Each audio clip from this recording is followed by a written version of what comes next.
Pois é uma memória minha que surgiu quando eu estava no hospital, me recuperando de um ataque cardíaco que eu tive, faz uns 10 anos já. E aí eu comecei a me lembrar das coisas que eu vivia no passado e que eu tinha deixado de lado, né? Coisas da minha vida pessoal, coisas enfim, acidentais, assim, que eram curiosas.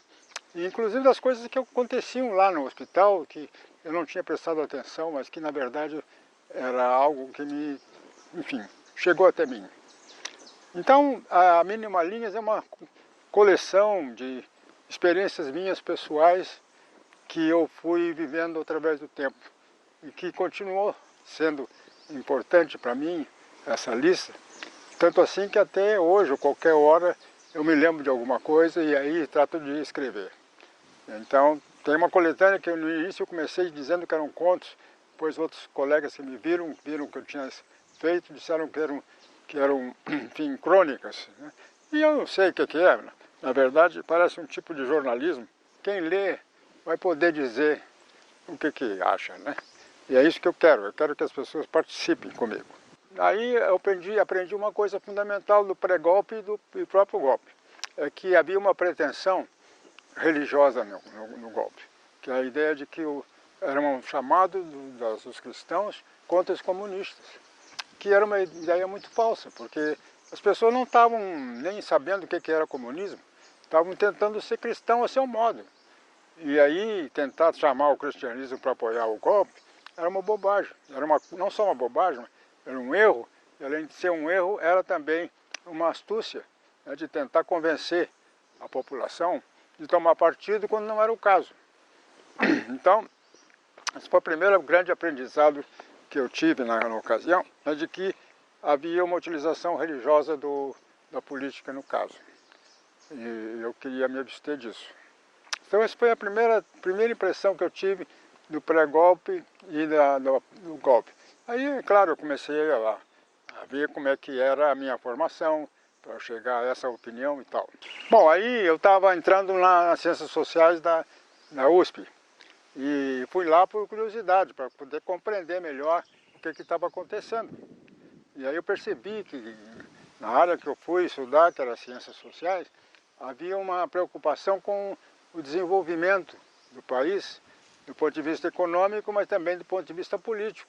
Então havia muito estudo, muita pesquisa sendo feita e também muito vigor no movimento estudantil e no movimento docente da USP e também de todo o Brasil, no sentido de fortalecer a UNE, a União Nacional dos Estudantes, e de tentar, inclusive, dirigir essas entidades, da UNE e também dos próprios, enfim, os sindicatos, as associações civis, os professores e os médicos, gente que estava, advogados. Então era toda uma sociedade civil que estava crescendo, se expandindo, numa visão mais democrática e participativa. Então acho que havia essa preocupação que era dominante na sociedade, que era de expandir a participação. Então havia esse conflito, inclusive, porque uns queriam numa direção, outros queriam noutra.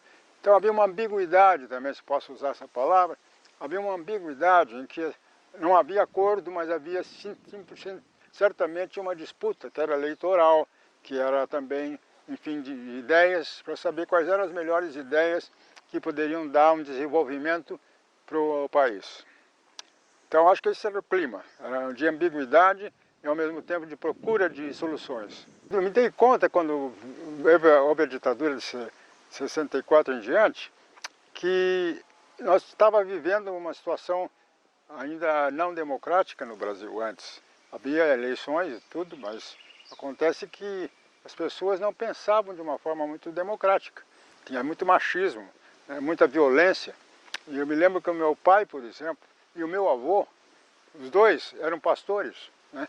E eles eram caras que ajudaram a formular e a corrigir a linguagem da Bíblia. Tinha uma comissão, como tem até hoje, uma comissão de gente que conhece muito bem grego, o grego antigo, e também conhece muito o latim, e claro, o hebreu, né? As línguas da Bíblia. e corrige cada geração para atualizar a linguagem em português, como fazem em todos os países, né? Fazem uma correção da Bíblia em função do momento, da maneira como a pessoa usa a sua língua, que é sempre mutante, sempre variável. A língua é uma coisa muito dinâmica, né? Que está sempre incorporando novos termos, novas maneiras de expressar o sentimento e também o raciocínio. Então, eles eram caras muito bons disso, de linguagem, meu pai e meu avô. E eles estavam sempre nessas comissões de revisão da Bíblia. E isso para mim foi uma coisa importante, porque eu me dei conta de que eu era parte de uma tradição de tradutores, de gente que busca encontrar o significado atual das coisas que estão acontecendo. E no caso da ditadura, da ausência de democracia, a gente tinha uma permanência de fatores de atraso, né, e de falta de raciocínio e de orientação que a gente precisava conquistar. Entende? Então, eles foram um exemplo para mim, esses pastores, meus pais, meu pai e meu avô. E eu estou tentando até hoje seguir essa orientação deles, que era religiosa também. Que a religião sempre vem em diferentes línguas e mudanças de orientação, de sentimento.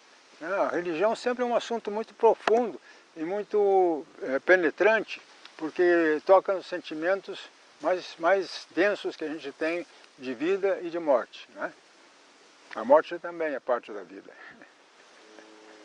Olha, eu posso partir para um esquema teórico que todo professor sempre faz, né? E a ideia é da tradição marxista e também religiosa, que se chama utopia concreta. A utopia como um horizonte a ser atingido, mas para chegar lá tem que ser concreto, no sentido de que tem passos estratégicos que têm que ser aceitos e levados até o fim, diferentes táticas e maneiras de fazer. Então essas decisões, que são táticas e estratégicas, elas pesam no resultado final. Então não é só uma coisa aparente, bonito, né? É bonito, mas é certo. Por isso é uma utopia concreta, porque ela leva adiante num processo de aprendizado da democracia, no caso, né? Vamos aprender a ser democratas. E o contrário também existe. Quer dizer, não só de não haver aprendizado na democracia, mas de haver um desaprendizado, um esquecimento de maneiras democráticas de viver. E isso acontece inclusive com aqueles que querem nos ensinar a ser autoritários, a ser machistas, a ser, enfim, gente que não leva a sério as necessidades dos outros, a ser injusto. A gente pode aprender a ser injusto também. E se a gente não se der conta disso, vai acabar aprendendo mesmo. Porque só a inércia já ensina uma forma de sobreviver à custa dos demais. Bom, sei lá. Quando eu estava lá na USP estudando, eu estava estudando na graduação, embora eu já tivesse um curso de graduação em teologia, né? Aí eu entrei no vestibular da USP em Ciências Sociais e lá havia toda uma competição interna, da parte da ambiguidade de caminhos, em que os diferentes grupos estavam tentando se eleger para a União Estadual dos Estudantes e a União Nacional de Estudantes, que é a UNE. Já naquela época existia a UNE e ela tinha uma forte presença de católicos, mas também de protestantes, como era o meu caso. Então tinha um grupo de estudantes católicos, que era a JUC, Juventude Universitária Católica, e tinha um grupo de evangélicos, que era a União Cristã de Estudantes do Brasil, que era a UCB. E a gente somava, os cristãos todos somavam, e havia, claro, uma competição com especialmente comunistas, mas socialistas, que estavam querendo transformar a UNE numa espécie de sindicato de estudantes, né? E havia uma competição aí, mas não era nada muito uns contra os outros, no sentido contra os reacionários, não era isso. Era mais uma questão de defesa de ideais, né? E então a gente acabou se elegendo para conquistar a direção da União Nacional dos Estudantes, e aí começamos a nos aproximar do Partido Comunista do Brasil, que era a linha maoísta. Então teve aí, veja, uma série de aproximações e também de oposições mútuas que foram se condensando aos poucos. A gente estava nessa aproximação com o pessoal maoísta dentro da UNE, e aí, claro, a Ação Popular era que um partido que a gente criou, o pessoal católico e protestante, para estar se elegendo na direção da UNE. E conseguimos logo de cara a conquistar essa vitória eleitoral. Isso foi em 64 e logo em seguida também, então tivemos até um congresso na clandestinidade e ali na Ação Popular eu fui convidado para ser parte da direção estadual da Ação Popular em São Paulo.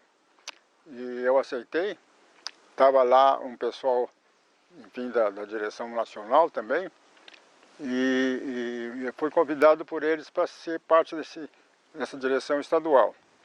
Mas logo em seguida, começamos a organizar as greves de Osasco, que eram greves que no fim de 68 foram feitas em Osasco com a ideia de conseguir pela primeira vez o controle pelas comissões de fábrica em cada indústria.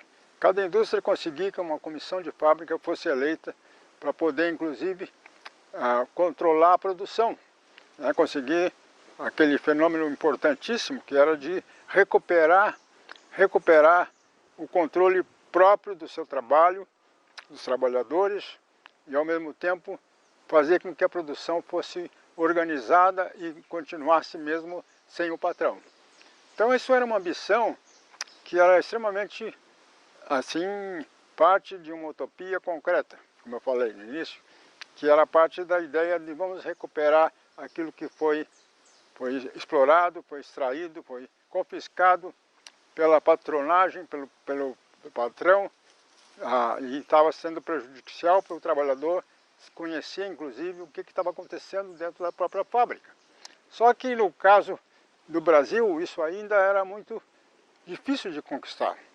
E o resultado foi que a Ação Popular, naquele momento, decidiu que haveria um sequestro dos gerentes e dos diretores das fábricas para poder continuar produzindo.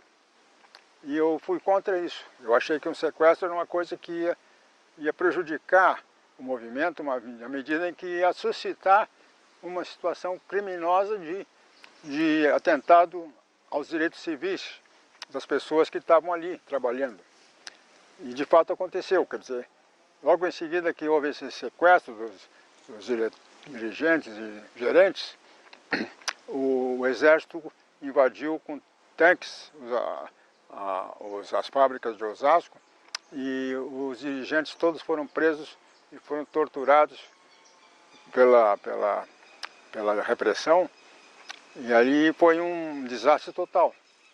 Mas eu já tinha sido expulso da própria direção nacional, estadual, digo, e expulso da própria Ação Popular. Eu tinha sido expulso. Bom, isso aí tudo para dizer que a ditadura, a gente percebeu que a ditadura era um assunto que vinha de antes, né? Ou seja, que era uma vinha de antes e que continuava para depois se a gente não fizesse nada. E eu tratei de me colocar como pessoa, no sentido de preservar não só a minha vida, mas preservar o movimento e fazer que ele, enfim, agisse de uma forma a manter uma utopia concreta na sua previsão. Está sendo muito gratificante para mim, exatamente nesse sentido que a gente viu logo no início, de que essa questão de ditadura é um assunto que vai muito fundo, né, e que está presente sempre na falta de democracia que é muito tradicional nesse país, né, o machismo, a pretensão a misoginia, de que o mais forte é que vai resolver os assuntos, e tudo é um assunto assim, de uma tradição não democrática e antidemocrática que perdura até hoje e tende a se expandir cada vez mais. Então aí, olha, eu acho que tem isso, de que a ditadura ela está dentro de nós. A gente aprendeu a ser ditador ou então submisso aos ditadores. E tem que desaprender isso, tem que começar a exercer o nosso direito de cidadania, por pequeno que seja, fazer o máximo dele, transformar a pouca margem que temos de manobra em algo produtivo para a nossa democracia incipiente, fazer com que ela se expanda as pessoas se convençam de que têm aptidões, que têm recursos, que têm inclusive a vontade de ser democratas mesmo, e têm capacidade para produzir isso no seu dia a dia, no seu cotidiano. Então, fundamentalmente é isso, é que não acabou a ditadura, mas não acabou também as oportunidades que nós temos de superá-la. O que mais me apaixona é que eu continuo como professor, encontrando muito bons estudantes, gente que está querendo aprender coisas comigo, né? Apesar de velho e burro, eu acho que ainda tem coisa que eu aprendo com eles, né? Certamente, porque eles inventam coisas novas e facilmente se familiarizam com novas técnicas. É o caso, por exemplo, desse aluno de psicologia, o Nicolas Bonelli, que é um rapaz muito novo, tem a idade da minha filha mais nova, que é 22, 23 anos, e que é aluno de psicologia na graduação. Ele já começou outra psicologia, como muitos outros alunos também. Ele fez um semestre ou dois de direito, e ele está muito interessado em política. Então ele me procurou com toda uma ideia sobre o que é a polarização e a falsa notícia, tal de fake news, né? Como é que é a falsa polarização, que é, na verdade, algo que é alimentado com um recurso publicitário, que é vendido às pessoas como real. Em grande parte, assim é, mas é também uma mistificação. Então eu tenho com ele refletido sobre isso, e tem sido muito útil para mim perceber que a nossa vida aqui, ela é muito falsificada pela chantagem eleitoral, pela chantagem pessoal. Então, parte da minha aventura como tentar escrever essas memórias, é de tentar fazer algum tipo de literatura, algo que eu não fiz, né? E que, no entanto, está na minha vida. É mesmo estrangeiro, né? Esse estrangeiro, a gente vai transitando por essas tentativas de imaginar o futuro, de imaginar especialmente uma estratégia de utopia concreta que nos faça avançar para o futuro. Olha, a minha ambição pessoal aqui é modesta, eu quero só mostrar que qualquer um pode fazer isso, pô. Não só pode, mas deve. Quer dizer, você pode usar a sua imaginação para ver os teus sonhos, o que você sonhou nesta noite, o que você gostaria de fazer, que na verdade não tem sido possível para você fazer, porque tem muita atividade que é perda de tempo. Então você pode transformar nisso em crônicas também. Isso aí pode ser transformado em contos passados com outras pessoas imaginárias, que você pode imaginar. Vocês podem se transformar num romancista também, né? Um contista. Você pode caprichar na sua escrita e fazer com que algo que você vive tenha sentido para você e para os demais. Eu acho que é importante a gente pensar que finalmente todos esses temas eles vão convergir, e especialmente no caso presente, essa manipulação da questão religiosa. A comunidade, ela é uma dimensão da nossa vida. Quer dizer, a gente não vive isolado dos demais. A família, principalmente, que é a nossa comunidade imediata, né? Então o pai, a mãe, o irmão. Eu me lembro que, por exemplo, a minha experiência de que eu sempre chamei as minhas filhas de brusundungas. E a gente pergunta, onde é que eu tirei esse troço? Era da biblioteca do meu pai. Meu pai, ele era um grande leitor, lia muito literatura brasileira. E um dos literatos que ele leu, e eu também, ainda adolescente, era o Lima Barreto, que foi homenageado na Flip faz 2 anos. E o Lima Barreto era um cara genial no fim do século XIX e início do século XX, onde ele se transformou num literato, um jornalista que foi muito apreciado, trabalhava nos principais jornais do Rio de Janeiro, mas ele era um sujeito que bebia demais. Então, naquela época, se dava muito remédio para bêbados, também se internava, e a tendência era fazer um diagnóstico de doença mental para o alcoolista, o alcoólico. E foi o que aconteceu com ele. O Lima Barreto foi internado até morrer, como uma pessoa que era doente mental. E na verdade ele era um gênio de inteligência. Ele tem um livro que é exatamente O País das Brusundungos, Brusundangas, eles usavam.